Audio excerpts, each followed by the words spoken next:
आरंभ करते हैं। जय जय श्री राम।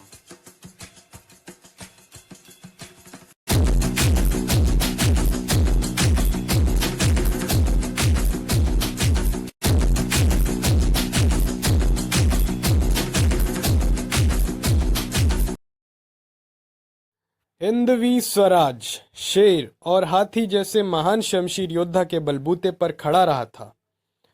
इन वीरों ने अपने खून से सींचकर इस महान साम्राज्य को कायम किया था। आज के इस वीडियो में हम बात करेंगे एक शूरवीर की, जिसके सामने कर्नाटक का हाथी भी टिक नहीं पाया था। आज का ये एपिसोड महान योद्धा यशाजी कंक के नाम। तो साल था 1676। छत्रपति शिवाजी महाराज दक्षिण में बसे आदिल शाह को एक सबक सिखाना चाहते थे और इस कारण वो गोवलकोंडा के कुतुब शाह से मिलने जा रहे थे। भागानगर पहुंचने पर कुतुब शाह ने शिवाजी महाराज का अच्छा स्वागत किया और खास उनके लिए एक जलसे का आयोजन किया। इस जलसे में मराठा सेना और कुतुब सेना दोनों ने अपना करतब दिखाया। गोवलकोंडा की सेना में बड़े बड़े हाथी थे।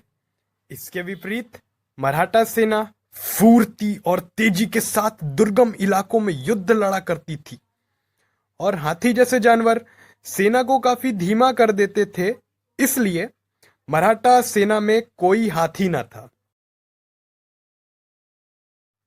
जब कुतुब शाह ने यह देखा तो विस्मय से वहां बोला, महाराज, आपकी सेना में कोई हाथी क्यों नहीं है?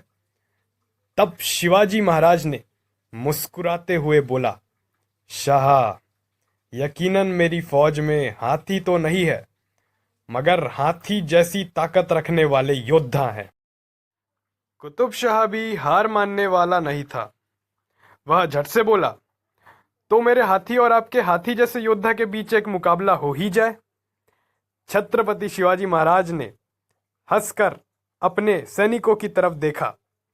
मैदान में एक बड़ा सा हाथी चिंगाड़ रहा था।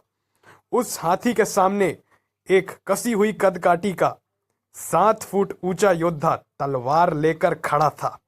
नाम था यशाजी कंक। कुतुबशाही हाथी चिंगारता हुआ यशाजी की तरफ बढ़ा। मैदान में सारे कुतुबशाही सैनिकों की सांसें थम चुकी थी। सब हाथी के खौफ में थे, लेकिन यशाजी की आंखों में जरा भी डर न था। जैसे ही हाथी यशाजी के करीब पहुंचा, उनने हाथी को चकमा दिया और उसके पैर पर तलवार से घाव किया। घाव के कारण हाथी अब तिलमिला उठा था। वो यशाजी को रौंद देना चाहता था। अब की बार हाथी चूकने वाला नहीं था। हाथी ने यशाजी को अपनी सूंड में पकड़ा। पूरे के पूरे मैदान की धड़कन तेज हो चुकी थी। सब तो यही सोच रहे थे कि हाथी यशाजी को सूंड से हवा में उछालकर उनके जमीन पर आते ही उन्हें रौंद देगा। लेकिन जब हाथी ने यशाजी को अपनी सूंड से हवा में उछाला, तब सारे मैदान के सन्नट को चीरते हुए एक आवाज आई, हर हर महादेव। हवा में फेंके यशाजी ने हवा से भी ज्यादा तेजी से हाथी की सूंड को उनकी धार धार तलवार से हर हर महादेव के नारे के साथ काट दिया और खून से लथपथ सूंड कटा हाथी यशाजी से डरकर मैदान से भाग निकला। हिंदवी स्वराज के हाथी ने कुतुबशाही हाथी को मार गिराया था। धन्य थे यशाजी कंक। जब कुतुब शाह ने उनकी वीरता से प्रसन्न होकर उन्हें उपहार देने की कोशिश की, तो इस मानी योद्धा ने यह कहकर मना कर दिया कि स्वराज्य के अधिपति के सिवाय वो किसी और का उपहार नहीं लेते। हिंदवी स्वराज के इस वीर को हमारा सत सत प्रणाम।